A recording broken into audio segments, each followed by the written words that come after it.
सत्संगत्वे निस्संगत्वं निस्संगत्वे निर्मोहत्वं निर्मोहत्वे निश्चलतत्वं निश्चलतत्वे जीवन्मुक्तिः पुनरपि जननं पुनरपि मरणं पुनरपि जननी जठरे शयनम् इह संसारे बहुदुस्तारे कृपया पारे पाहि मुरा। यदि यदि परः एव आत्मा नित्य शुद्ध बुद्ध मुक्त स्वभावः नित्य शुद्ध बुद्ध मुक्त स्वभावः एकः परमार्थः सन् एकमेवाद्वितीयम् इत्यादि श्रुतिभ्यः असद अन्यत किमर्थम् इयम् उपासना उपदिष्टा आत्मा वा अरिद्रष्टव्यः स आत्मा अपहत पाप्मा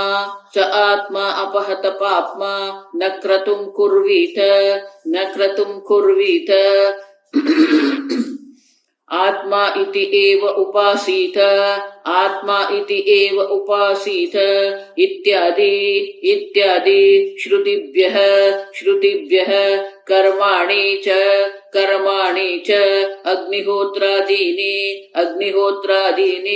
शृणु तत्र कारणम्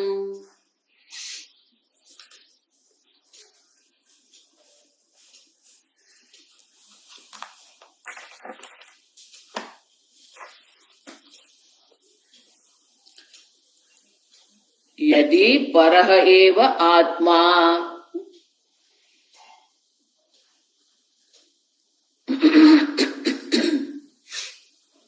शंकराचार्य जी ये प्रश्न उठाते हैं कि अगर आत्मा एक अद्वितीय नित्य शुद्ध बुद्ध मुक्त स्वभाव एकः परमार्थः सन्न, श्रुति माता स्वयं कहती है कि आत्मा क्या है? नित्य शुद्ध बुद्ध मुक्त स्वभाव एक परमार्थः, एक ही परमार्थ सत्य, पारमार्थिक सत्य एक ही है और वो नित्य शुद्ध बुद्ध मुक्त आत्मा है। एकमेवाद्वितीयम् बृहदारण्यक में, छांदोग्य उपनिषद में कहते हैं एकमेवाद्वितीयम् इत्यादि श्रुतिभ्यः। ये श्रुति स्वयं अनेक श्रुतिभ्यः मानी इस प्रकार अनेक प्रकार की श्रुतियों के द्वारा ये इस प्रकार से आत्म तत्व का निरूपण किया गया है। अब ये अगर ये एक अद्वितीय आत्म तत्व का निरूपण है, अन्य कुछ है ही नहीं। अब देखो, तो अगर श्रुति माता ये एक अद्वितीय तत्व का निरूपण कर रही है तो फिर असत अन्यथा, आत्मा से अन्य जो कुछ भी है वो असत है। असत मानी क्या है? मिथ्या है। ब्रह्म सत्यम जगन मिथ्या। वाचारंभणम विकारो नामधेय मृत्तिकेत्येव सत्यम। एक मृत्तिका ही सत्य है। जिस प्रकार से एक मृत्तिका ही सत्य है, उससे भिन्न जो भी कुछ है विकारो नामधेयम, जो विकार है, जो उत्पत्ति है, जो कार्य है, जो दृश्य है, आप समझो, वो सब क्या है? नामधेयम, नाम मात्र है। घट नाम आपकी जिह्वा पर है। विकारो नामधेयम वागालंबनम। घटादि जिसको आप कह रहे हैं वो तो जिह्वा पर घट शब्द है, बाहर आप देखते हैं वो तो मिट्टी मात्र है। वाचारंभणम विकारो नामधेय, श्रुति माता स्वयं कहती है एक अद्वितीय ब्रह्म सत्य है, उससे अन्य कुछ भी है वो सब असत है। जो विकार है, जो नाम है, घट जिसको आप कह रहे हैं वो तो मृत्तिका मात्र है। अब तो श्रुति माता स्वयं कह रही है कि एक अद्वितीय आत्मा नित्य शुद्ध बुद्ध मुक्त आत्मा है। आत्मा नित्य शुद्ध है, उनको शुद्ध करने की आवश्यकता नहीं है। आत्मा नित्य बुद्ध है, माने कि वो ज्ञान स्वरूप बोध स्वरूप है। आत्मा मुक्त नित्य मुक्त है। अब नित्य मुक्त आत्मा जो है वही सत्य है, वह पारमार्थिक है। उससे अन्य जो कुछ भी है वो सब असत है। अगर ऐसा है, किमर्थ इयम उपासना उपदिष्टा, तो फिर ये अनेक प्रकार की उपासना का जो उपदेश किया गया है, तो ये उपासना का उपदेश क्यों किया गया? किमर्थम उपदेष्टा। उपासना का अगर कर्म असत है, आत्मा से भिन्न अन्य जो कुछ भी है सब असत है। अब वो सब असत ही है, तो फिर श्रुति माता उपासना का उपदेश क्यों करती है? अब देखो किस प्रकार से आत्मा व अरे द्रष्टव्य है। अब देखो, तो द्वैत जिसको हम कहते हैं, दृश्य जिसको कहते हैं, विकार जिसको हम कहते हैं, तो ये सब तो क्या है? द्वैत प्रतीते है मिथ्या द्वैत विषयत्वेन अद्वैत से वस्तुत्व ध्यान विधि विरोधमाह किमर्थम। तो फिर ये ध्यान विधि क्यों है? उपासना विधि क्यों है? द्रष्टव्य माने विधि है। आप समझो, विधि माने आदेश, आज्ञा है श्रुति माता। कर्तव्य माने ये क्या है? ये करने योग्य है, आदेश है वहां पर, टू बी डन अंग्रेजी में कहते हैं। उसी प्रकार से आत्मा व अरे द्रष्टव्य है, तो ये तव्य प्रत्यय जो है वो विधि है। अब समझे, आत्मा व अरे द्रष्टव्य है, तो कहते हैं कि ये तव्य प्रत्यय की आवश्यकता ही क्या है? आप आत्मा दर्शन करने योग्य है। अब देखिए, तो इस प्रकार से उपासना उपदेशमेव विशदयति, इस प्रकार से शंकराचार्य उपासना विधि के जो वाक्य है वो यहां अवतरण करते हैं। तत्र ही निदिध्यासितवेति उपासना उपदिश्यते। द्रष्टव्य आत्मा वारे द्रष्टव्य श्रोतव्य मंतव्य निदिध्यासितव्य है। तो निदिध्यासितव्य करके वो उपासना की ही बात शास्त्र करते। आत्मा का निदिध्यासन करने योग्य है, उतना ही नहीं, यह आत्मा अपहत पापमा। अब देखो, ये आत्मा जो है अपहत पापमा, किसी प्रकार से भी पाप रहित आत्मा है। तो पाप रहित आत्मा है, और फिर आगे कहते हैं सह आत्मा इत्यादौ तु सह विजिज्ञासितव्य इति ध्यान विधि ही। तव्य वहां पर भी है। तव्य प्रत्यय माने कि वो विधि है, करना है, कुछ करने योग्य है। तो ध्यान विधि हमें देखने को मिलती है। सह क्रतुम इत्यत्र स कर्तुम कुर्वीत स शब्देन समाधि मान अधिकारी परामृश्यते। स क्रतुम कुर्वीत। अब देखो, सह मानी की साधन चतुष्ट युक्त, समाधि साधन चतुष्ट युक्त जो अधिकारी जो है, क्रतुम कुर्वीत, वो कर्म करने के लिए अधिकारी है। अद्वैत वस्तुत्व कर्म विधि विरोध अपि। तो ये कर्म की बात क्यों श्रुति माता कर रही है? ये तव्य प्रत्यय द्वारा ये उपासना का विधि का उपदेश क्यों करती है? सह क्रतुम कुर्वीत। अब देख, उतना ही नहीं, आत्मा इति एव उपासीत इत्यादि श्रुतिभ्यः। आत्मा जो है, आत्मा इति एव उपासीत, उपासीत ये आत्मा है, उनकी वो उपासना करने योग्य, उपासित। आप आत्मा का इस प्रकार से आत्मा की उपासना करो, उपासित। तो ये लिंग, अब देखिए लिंग लोट इसको कहते हैं। ये विधि है, आदेश है।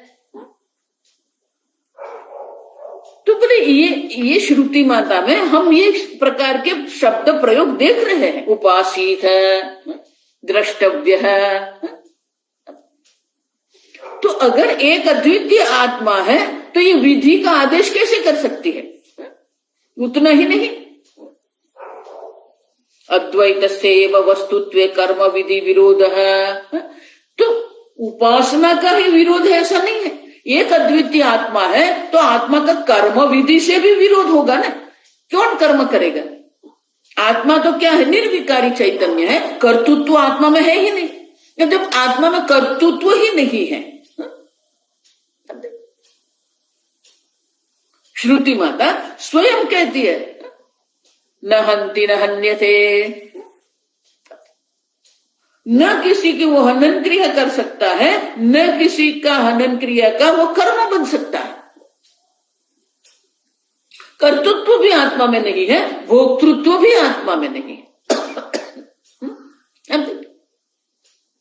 न कर्तृत्व न कर्माणि न कर्म फल संयोग स्वभावस्तु प्रवर्तन। उनकी कोई सत्यता है ही नहीं। जब सत्यता ही नहीं है तो फिर कर्माणि च अग्निहोत्रादीनि, तो अग्निहोत्रादीनि कर्म का भी क्या करते हैं? उपदेश कर रहे हैं, आदेश कर रहे हैं। तो ये विधि लोट जो है, ये आदेश जो वाक्य है,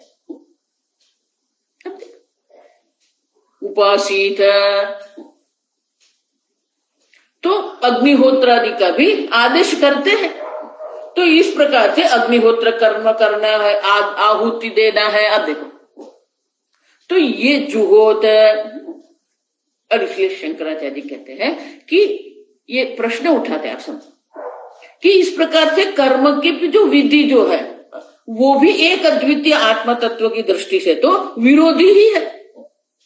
जब कर्म विरोधी है, अद्वैत दृष्टि जो है, अद्वैत दर्शन जो है कर्म विरोधी है, उपासना विधि जो है वो भी कर्म है, मानस कर्म है। अब जब वो मानस कर्म है तो उपासना विधि जो है वो भी निर्विकारी एक अद्वितीय चैतन्य की दृष्टि से विरोधी ही है।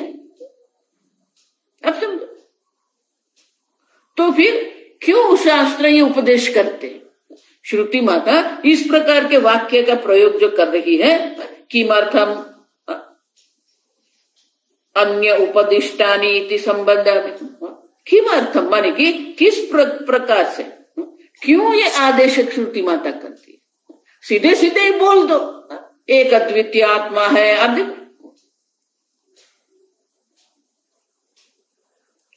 सुनो तत्र कारणम, शंकराचार्य कहते हैं उनके लिए कारण, गौड़पादाचार्य जी ये 16वीं कारिका में हमें वो कारण दर्शाते हैं कि जो विधि लिंग जो है, लिंग लोट कहते हैं उसको व्याकरण, ये विधि लिंग है, आदेश है, आज्ञा है, किसके लिए है? शृणु तत्र कारणम, तो उनका कारण दर्शाते भाष्य। आश्रमाः आश्रमाः आश्रमीणः अधिकृताः आश्रमिणः अधिकृताः वर्णिनश्च वर्णिनश्च मार्गगाः मार्गगाः आश्रम शब्दस्य प्रदर्शनार्थत्वात् त्रिविधाः त्रिविधाः कथम हीन मध्यम उत्कृष्ट दृष्टयः हीन मध्यम उत्कृष्ट दृष्टयः।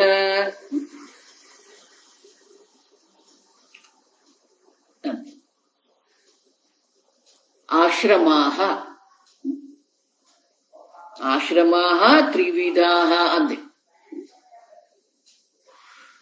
प्रत्येक मनुष्य जो है वो मनुष्य के अपने अपने एक अधिकारित्व होता है, योग्यता, पात्रता। अधिकारी माने कि वो उनकी पात्रता है कि योग्यता है कि नहीं, क्वालिफाइड अंग्रेजी में कहते हैं। तो आश्रम माने कि आश्रम नहीं, ब्रह्मचर्य आश्रम ऐसा नहीं देखना है। आश्रम माने आश्रमीण अधिकृता, कौन किस कर्म के लिए, कौन किस उपासना के लिए अधिकारी है, लायक है, योग्य है, पात्र है। आप देखिए, तो ये आश्रमाः, आप देखो, तो जब हम कहते हैं आश्रमाः, तो आश्रमा मात्र नहीं है, वर्णिनः मार्गगाः। अब देखिए,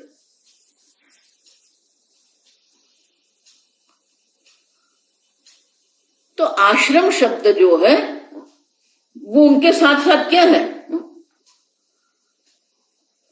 आश्रम के साथ साथ वर्ण भी, वर्णाश्रम हम ऐसा कहते हैं।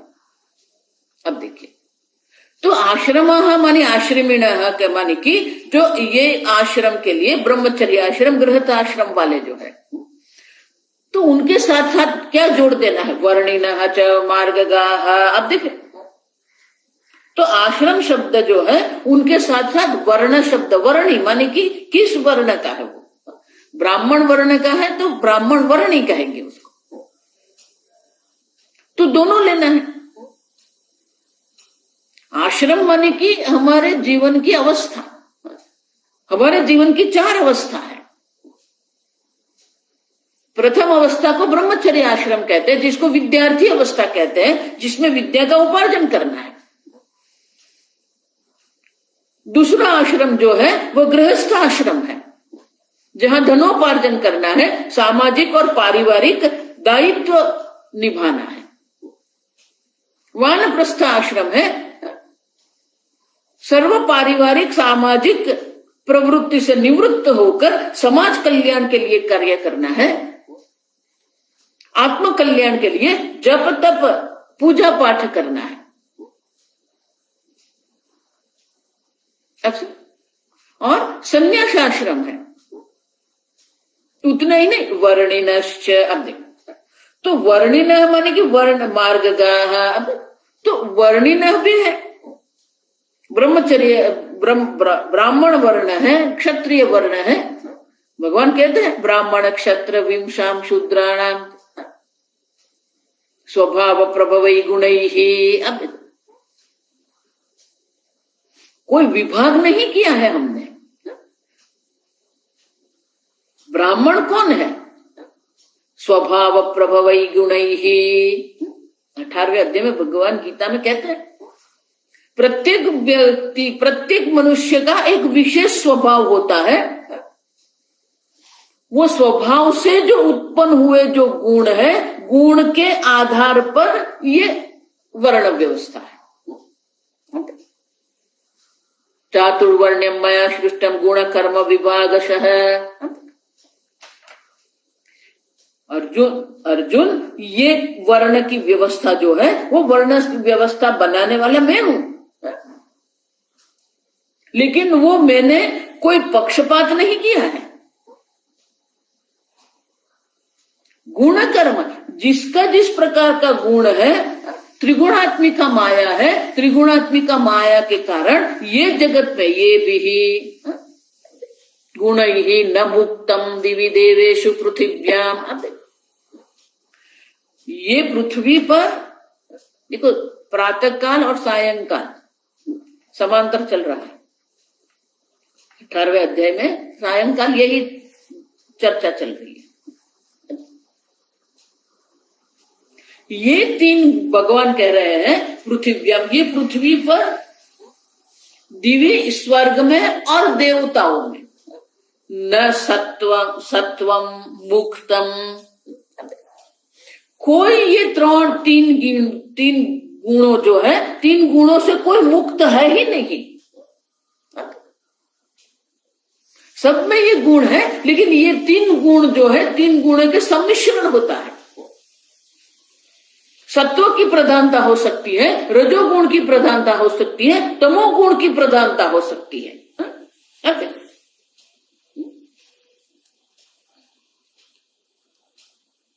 तो ये सत्व गुण की प्रधानता जो है उसे हम ब्राह्मण कहते हैं।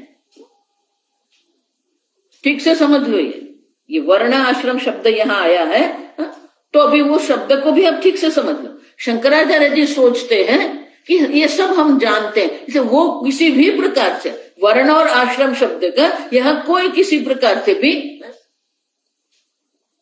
कोई विस्तार नहीं कर रहे हैं। यहां पर वर्ण जो है वो गुण के आधार पर है, कर्म के आधार पर है। तो सत्व गुण की जहां प्रधानता होती है, जिस मनुष्य में जिस वस्तु में सत्व गुण की प्रधानता है उसे हम ब्राह्मण कहते हैं। आप समझ, ब्राह्मण सत्व प्रधान है ऐसा हम नहीं कहते, जो सत्व गुण प्रधान है वो ब्राह्मण है। रजोगुण की प्रधानता, अब देखो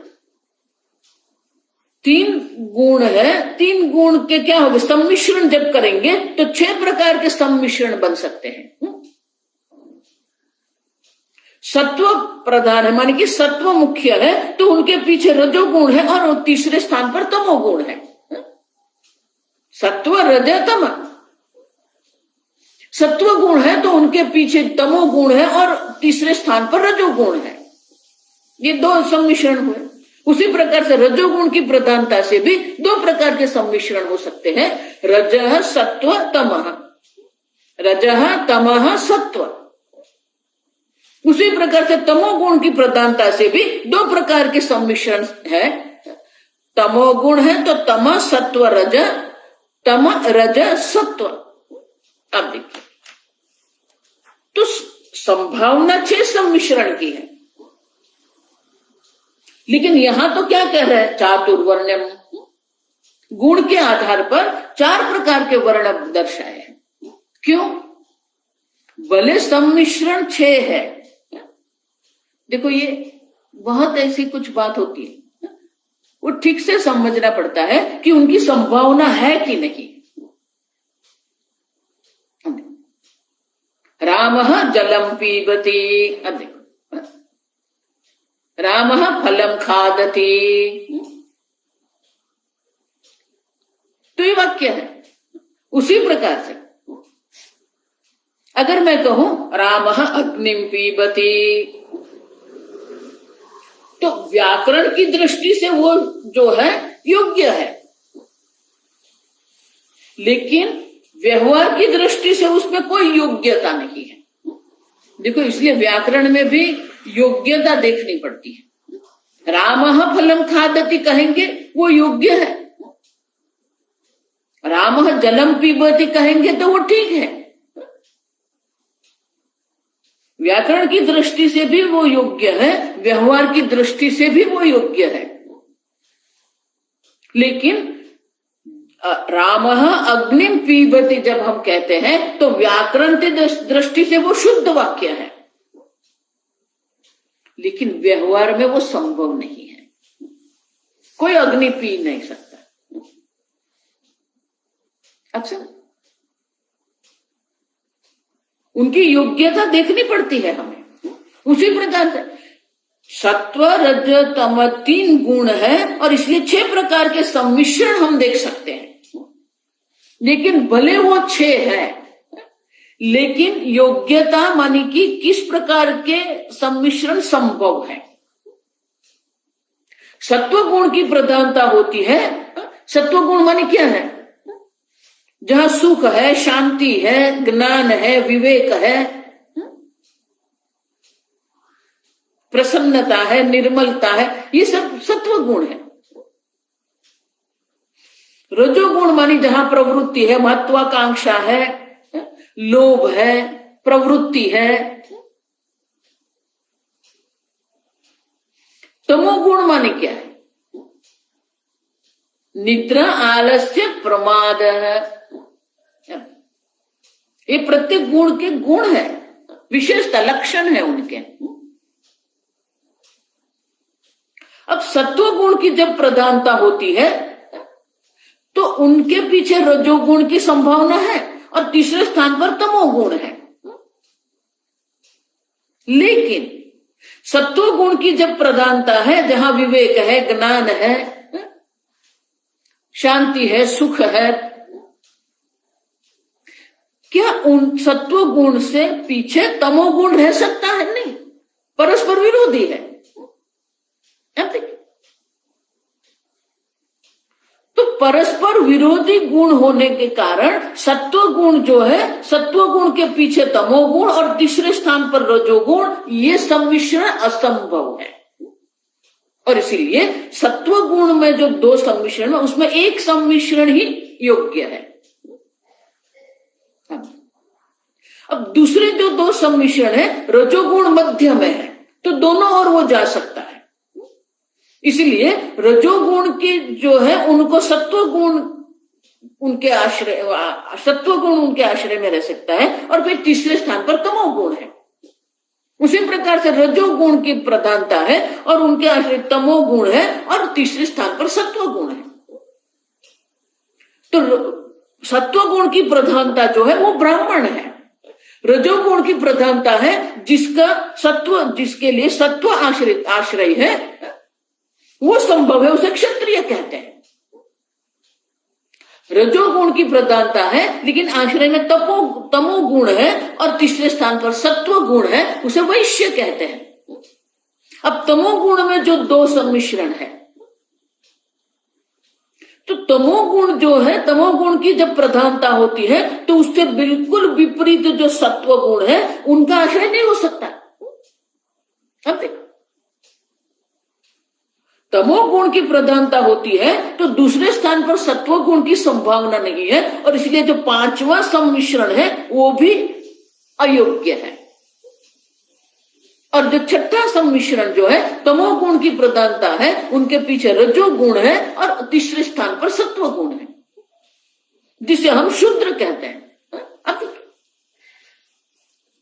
तो चार वर्ण जो है वो गुण के आधार पर सत्व प्रधान है, उसे हम ब्राह्मण कहते हैं। तमो प्रधान जो है, तमः प्रधान जो है, उसे हम शूद्र कहते हैं।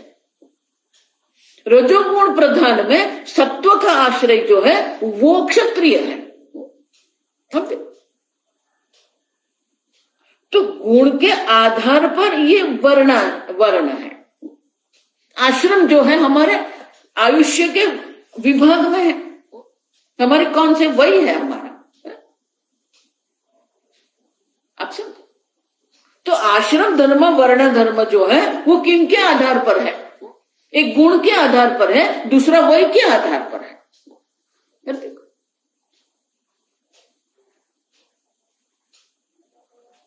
और कर्म के आधार, कर्म भी जो है, कर्माणि प्रविभक्तानि, 18वें अध्याय में भगवान कहते हैं कि शास्त्र में ये कर्म का विभाग दर्शाया है, कर्माणि प्रविभक्तानि।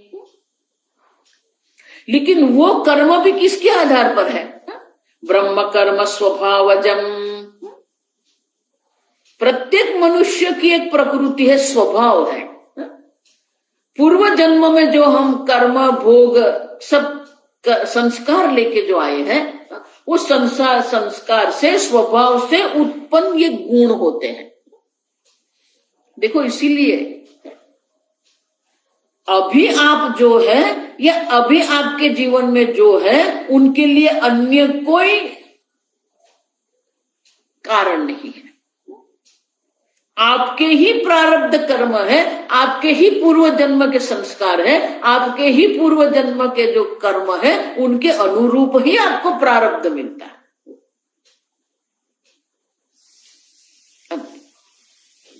तो वो स्वभाव है हमारा, वो स्वभाव से ही ये है।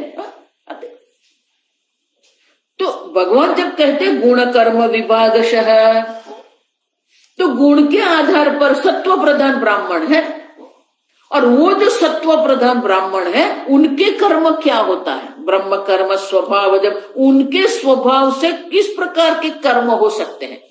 क्षमा दमः तपः शौचम शांति आर्जवम ज्ञान विज्ञानम आस्तिक्यम ब्रह्म कर्म। आप देखिए, तो यहां हम ये प्रश्न उठा रहे हैं कि जब आत्मा एक अद्वितीय है, तो फिर शास्त्रीय आश्रम धर्म है, वर्ण धर्म है, ये ब्राह्मण कर्म, ये ब्रह्म कर्म है, ये क्षत्र कर्म है, ये वैश्य कर्म है, ये शूद्र कर्म है। शौर्यम तेज है, तो ये क्षत्र है, क्षत्र कर्म है। कृषि गौरक्षम वाणिज्य कर्म है, कृषि गौरक्षम वाणिज्यम, ये वैश्य कर्म है। परिचर्यात्मकम कर्म शूद्र कर्म है।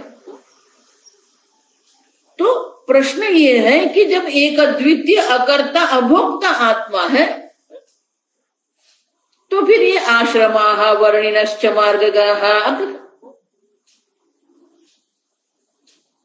ये आप क्यों कर रहे हैं? ये आश्रम धर्म है, ये वर्ण धर्म है, ये सामान्य धर्म है, ये विशेष धर्म है।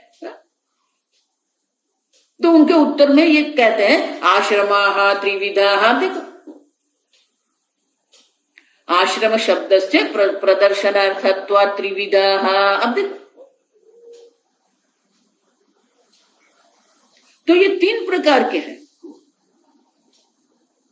आश्रम शब्द माने कि वो किस कर्म के अधिकारी हैं, उनके लिए ये दर्शाने के लिए ही कहते हैं त्रिविधाः। 3 प्रकार, आश्रमः त्रिविधाः, 3 प्रकार के आश्रम है। आश्रम माने कि 3 प्रकार के आश्रमीणः है, अधिकारी है। वो आश्रम धर्म वर्ण धर्म जो है उनके अधिकारी कौन है? तो गौड़पादाचार्य जी कहते हैं 3 प्रकार के अधिकारी। भाष्य, आश्रम शब्दस्य प्रदर्शनार्थत्वात् त्रिविधाः कथं हीन मध्यम उत्कृष्ट दृष्टयः हीनानि कृष्टा मध्यम उत्कृष्टा च दृष्टिः दर्शन सामर्थ्यम ये शान्ते मंद मध्यम उत्तम बुद्धि सामर्थ्य उपेता इत्यर्थः।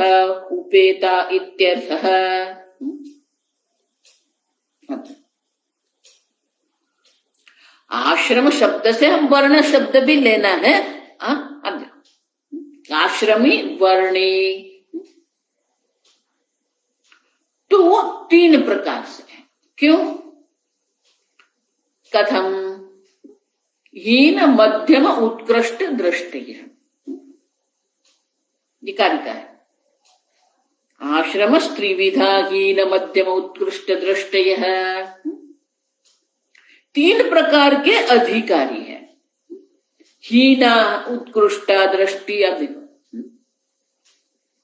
प्रत्येक मनुष्य के अपने स्वभाव के अनुरूप, अपना अधिकारित्व के अनुरूप एक दृष्टि है उनकी।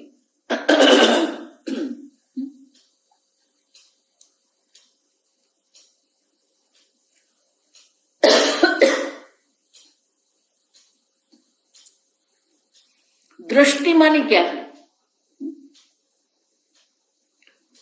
मैं पुस्तक देखती हूं। अब देखिए, तो पुस्तक दर्शन जो है वो क्रिया है, लेकिन प्रत्येक मनुष्य की एक विशेष दृष्टि होती है। हम पुस्तक देख रहे हैं, ये सामान्य है, लेकिन हम प्रत्येक दर्शन में कुछ न कुछ मिला देते हैं। शोभना अध्यास उसको कहते हैं। अब तो जब हम कोई वस्तु देखते हैं, इंद्रिय जो हमें दर्शन क्रिया कराती है, श्रवण क्रिया करा रही है, वो तो जैसा वस्तु है वैसा ही ज्ञान है। लेकिन हमारे मन में जो अनेक प्रकार के स्वभाव संस्कार पड़े हुए हैं, हमारे मन में जो अनेक प्रकार के राग द्वेष आदि, काम क्रोध आदि जो है, उनके कारण क्या होता है, जो चक्षुरेंद्रिय जो हमें दर्शन करा रही है उसमें हम कुछ जोड़ देते हैं। हम वैसा के वैसा दर्शन नहीं करते हैं, हम वैसा के वैसा श्रवण नहीं कर सकते। आप समझो। अब तो प्रत्येक मनुष्य की एक विशेष दृष्टि होती है, क्योंकि उनका स्वभाव क्या है, उनके संस्कार क्या है, उनका ज्ञान कैसा है,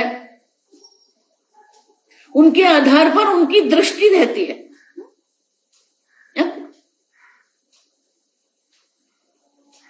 तो उनकी दृष्टि क्या है, उनके राग द्वेष के अनुरूप है, उनके संस्कार के अनुरूप है, उनके स्वभाव के अनुरूप है। तो दृष्टि में अनेकता है। देखो, मैं एक ही दृष्टांत हमेशा देती हूं उसके लिए। अब शीतकाल है, इस शीतकाल में ये गुलाब के पुष्प बहुत सुंदर बनते हैं। अब देखो, तो एक बड़ा सा बंगला था और उनके दीवार बनाई थी और थोड़ा ऊपर, रास्ते से थोड़े ऊपर स्थान पर वो बंगला बनाया। वो बंगले के जो मालिक थे उन्होंने बहुत सुंदर बगीचा, उद्यान बनाया था। तो दीवार के पास उन्होंने गुलाब के पौधे लगाए थे। अब पौधे दीवार से ऊपर हो गए थे, तो जो भी गुलाब बनते थे वो मार्ग पर जाने वाले सब देख सकते थे, बहुत सुंदर गुलाब। एक दिन क्या हुआ, एक बहुत सुंदर गुलाब वहां था पौधे पर। शीतकाल है और प्रातः काल में वहां से जो लोग भी जाते थे सब ये पुष्प देखते थे, ये गुलाब का पुष्प सब देखते। अब तो गुलाब का पुष्प देखना है वो सब्जेक्टिव है, वस्तुनिष्ठ है। लेकिन प्रत्येक जो वहां से जा रहा था, प्रत्येक ने अपना कुछ उसमें जोड़ दिया। अब देखो, वहां से एक माताजी प्रातःकाल मंदिर में दर्शन के लिए जा रही थी। उनका नियम था, प्रत्येक दिन वो वैष्णव थी तो वैष्णव मंगला दर्शन करते, तो भगवान श्री कृष्ण के दर्शन के लिए वो जा रही थी। अब उनकी दृष्टि पड़ी वो गुलाब पर, तो उनके मन में क्या आया, अरे कितना सुंदर पुष्प है, अगर ये पुष्प मेरे पास होता तो मैं जरूर से प्रेम से मेरे कृष्ण को अर्पण करती। वो चली गई। वहां से एक कन्या जा रही थी। अब कन्या ने वो पुष्प देखा, देख के उसके मन में क्या आया, अरे कितना सुंदर पुष्प है। आज माँ कह रही थी आज विवाह प्रसंग में जाना है और मेरे लिए माँ ने जो साड़ी रखी है पहनने के लिए, वो साड़ी के रंग का ही ये गुलाब है। अगर ये गुलाब मेरे पास होता और ये मैं मेरे बाल में लगाती तो बहुत बढ़िया हो जाता। ये सोचते वहां से वो भी चली गई। अब एक कुमार वहां से जा रहा था, उसने वो देखा, उसके मन में आया, अरे आज तो मैं, वो मेरी गर्लफ्रेंड है ना, उसको मैं प्रपोज करने वाला हूं। ये गुलाब मेरे पास होता ना तो मेरा काम बन जाता। उसको ये गुलाब मैं देता ना तो वो स्वीकार कर लेती। वो चला गया। माली वहां से गया। माली ने क्या देखा, गुलाब देखा। माली ने क्या सोचा, अरे कितना बढ़िया गुलाब। आज ये अभी तो ये विवाह के समय चल रहा है, ये गुलाब अगर मेरे पास होता मैं 50 रुपया ले लेता। अब देखो, आप समझ गए। जो माता जी थी उसने अपने भक्ति के लिए ये गुलाब देखा, उनमें मन में भक्ति है, तो भक्ति के लिए ये गुलाब उन्होंने। जो कन्या जा रही थी, कन्या ने क्या देखा? ये सौंदर्य देखा। मेरे सौंदर्य में 4 चांद लग जाते अगर ये गुलाब मेरे पास होता, तो उन्होंने सौंदर्य देखा। वो लड़की ने सौंदर्य देखा गुलाब में। कुमार जो जा रहा था उसने गुलाब में क्या देखा? अपने प्रेम को दर्शाने के लिए का एक साधन मान लिया, प्रेम प्रकट करने का साधन। और जो माली था उसने क्या देखा? धन देखा, 50 रुपया। अब देखो, तो सबने अपने अपने स्वभाव, सबने अपने अपने कर्म के अनुरूप उनके ऊपर अध्यारोप, शोभना अत्यास कहते हैं। अब देखो, तो उसी प्रकार से हीन मध्यम उत्कृष्ट दृष्टयः, तो ये जो दृष्टि है, प्रत्येक मनुष्य की अपनी एक व्यक्तिगत दृष्टि होती है। वस्तु एक ही होती है, लेकिन प्रत्येक मनुष्य उनको अलग अलग प्रकार से देखता है। और इसलिए गौड़पादाचार्य जी कहते हैं, हीना निकृष्टा मध्यम उत्कृष्टा च दृष्टि ही दर्शन सामर्थ्यम ये शांते मंद मध्यम उत्तम बुद्धि सामर्थ्य उपेता। अब देखो, ये बहुव्रीहि समास है। जिनकी हीन मध्यम उत्कृष्ट दृष्टि है,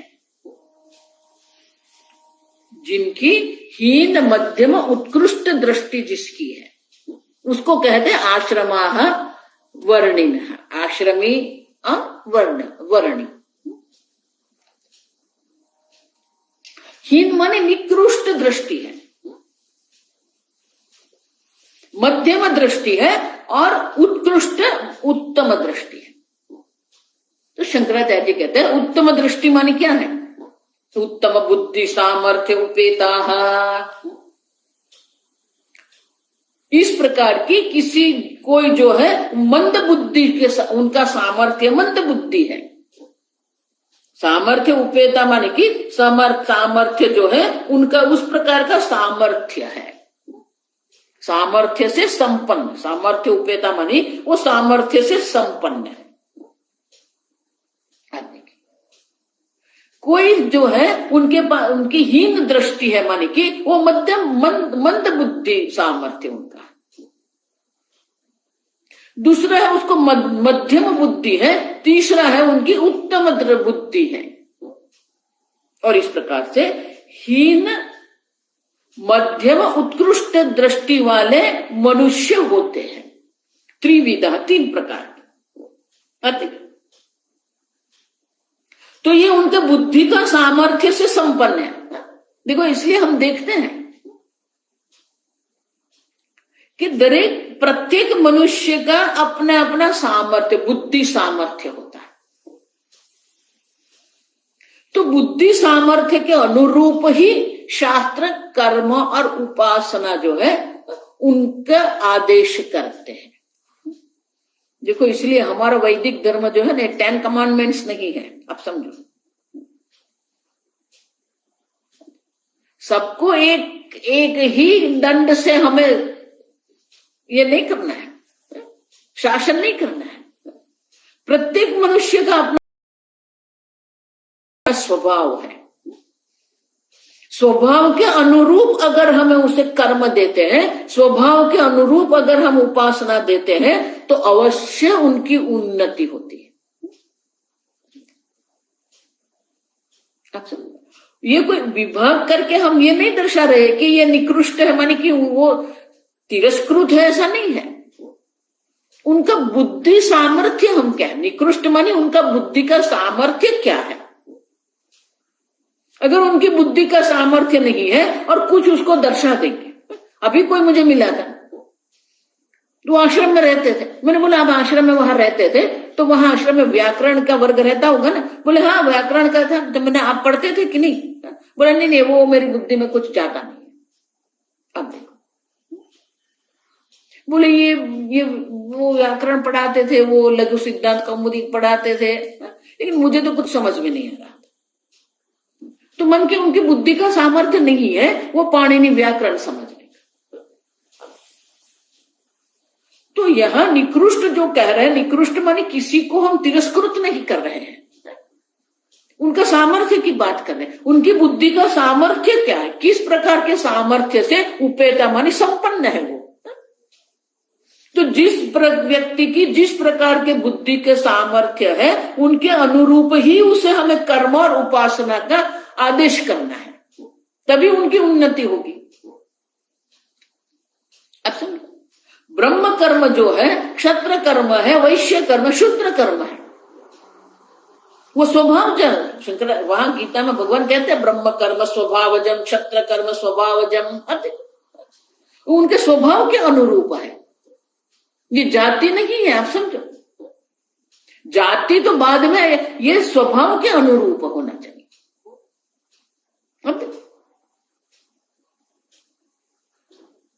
तो स्वभाव के अनुरूप अगर आप कर्म करेंगे तो शंकराचार्य जी वहां लिखते हैं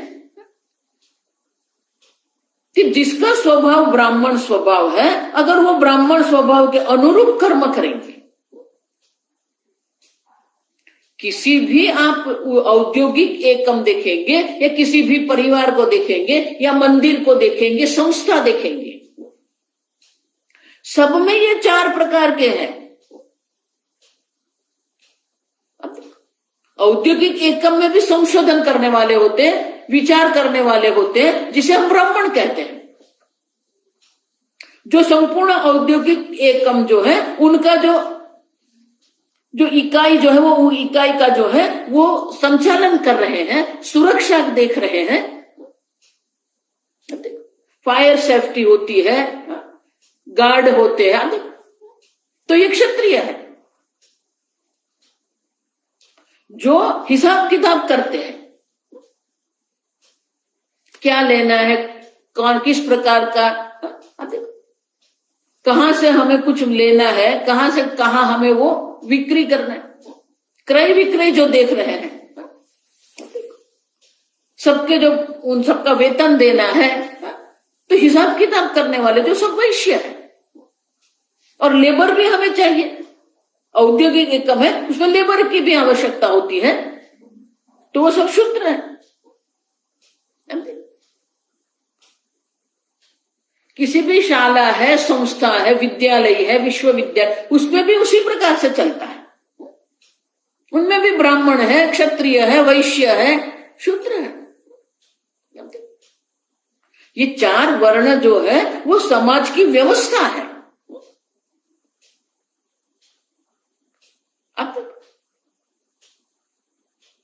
तो सबके अपने अपने एक स्वभाव है, स्वभाव के अनुरूप ही हमें कर्म करना है, तो हमारी उन्नति होगी ना। और इसलिए शंकराचार्य जी वहां कहते हैं, अब देखो मंदिर देखे, मंदिर में भी जो पूजा कर रहा है वो ब्राह्मण है, मंदिर की सुरक्षा का काम जो कर रहा है, मंदिर की व्यवस्था करने वाला जो वो क्षत्रिय है। मंदिर में दान कहां से आते हैं, दान कहां देना है, अब देखो, तो ये हिसाब किताब करने वाले जो है, अकाउंटिंग जो कर रहे हैं वो सब वैश्य है। और मंदिर की जो सफाई करते हैं वो शूद्र है। तो शंकराचार्य जी वहां कहते हैं कि अपने स्वभाव के अनुरूप ब्राह्मण, क्षत्रिय, वैश्य और शूद्र जब अपने स्वभाव के अनुरूप अपने कर्म का योग्य रूप से अनुष्ठान करते हैं, जिसको सफाई करना है तो योग्य रूप से सफाई करना है, उसको प्रामाणिकता से करना है। ब्राह्मण जब पूजा कर रहा है तो प्रामाणिकता से भगवान की पूजा करनी है। तो जो अपने कर्म का सम्यक रूप से अनुष्ठान जो करते हैं उनको स्वर्ग की प्राप्ति होती है। मानी क्या है, जो भगवान की पूजा कर रहा है वो ब्राह्मण को ही स्वर्ग की प्राप्ति होगी ऐसा नहीं है, शूद्र को भी स्वर्ग की प्राप्ति होगी अगर वो अपने कर्म ठीक से कर रहे हैं, सम्यक अनुष्ठिता में। तो ब्राह्मण ही स्वर्ग में जाएंगे ऐसा नहीं है, शूद्र को भी स्वर्ग की प्राप्ति होती है अगर वो अपने कर्म ठीक से करते हैं। लेकिन शूद्र आगे सोचेगा कि नहीं नहीं मुझे भगवान की पूजा करनी है, उनकी योग्यता नहीं है। और इसलिए हम शूद्र को निकृष्ट जब कहते हैं तो वो निकृष्टता जो है उसको तिरस्कृत करने के लिए नहीं है, समाज से बहिष्कृत करने के लिए नहीं कह रहे हैं। और इसलिए शंकराचार्य जी कहते हैं बुद्धि सामर्थ्य उपेता, दृष्टि उनकी क्या है। गौड़पादाचार्य जी इसलिए कहते हैं हीन मध्यम उत्तम दृष्टय है, उनकी दृष्टि क्या है, उनका बुद्धि सामर्थ्य क्या है। जिस प्रकार के बुद्धि सामर्थ्य से संपन्न है उसी प्रकार से उनके कर्म का हम आदेश करते हैं। अब समझो, यहां हम कोई विभाजन कर रहे हैं कि जाति की बात नहीं कर रहे हैं। तो सबका अपना बौद्धिक सामर्थ्य होता है, जिस प्रकार का उनका सामर्थ्य होगा उसी प्रकार से उनके कर्म और उपासना का उनको हम आदेश करते हैं, तो उनकी उन्नति हो सकती है। आप समझो। और इसलिए गौड़पादाचार्य कहते हैं कि ये वर्णाश्रम धर्म जो है उनका हम 3 विभाग जो कर रहे हैं वो 3 विभाग जो है उनकी हीन दृष्टि, मध्यम दृष्टि और उत्तम दृष्टि के आधार पर कर रहे हैं। उनका बौद्धिक सामर्थ्य क्या है उनके आधार पर हम ये 3 प्रकार के लोग देखते हैं। मंद बुद्धि है, मंद बुद्धि माने यहां जो हम मेंटली वो नहीं बात कर रहे, मेंटली चैलेंज बच्चे की बात नहीं कर रहे हैं। प्रत्येक मनुष्य का एक सामर्थ्य होता है। शूद्र जो कर्म कर रहे हैं वो कर्म ब्राह्मण नहीं कर सकता है, और ब्राह्मण जो कर्म करते हैं वो शूद्र नहीं कर सकता है। सबका अपना अपने अधिकारित्व है, सबका अपना योग्यता है, वो योग्यता से ही सबको चलना चाहिए। और इसलिए गौड़पादाचार्य जी कहते हैं कि ये 3 प्रकार के होते हैं। बुद्धि सामर्थ्य से ये 3 प्रकार के हम विभाग करते हैं। हीन मानी निकृष्ट दृष्टि मानी मंद बुद्धि, मध्यम बुद्धि सामर्थ्य और उत्कृष्ट बुद्धि उत्तम बुद्धि सामर्थ्य। उनकी बुद्धि का सामर्थ्य क्या है, तो इसलिए कहते हैं आश्रमाः त्रिविधाः। और इसी प्रकार से ये 3 प्रकार की दृष्टि वाले, 3 प्रकार के बुद्धि सामर्थ्य वाले लोग हमें मिलते हैं, और उनके आधार पर श्रुति माता ये उपासना उपदेष्टा इयं, उनके आधार पर ही श्रुति माता ये उपासना का उपदेश करती है। आगे हम कल देखेंगे।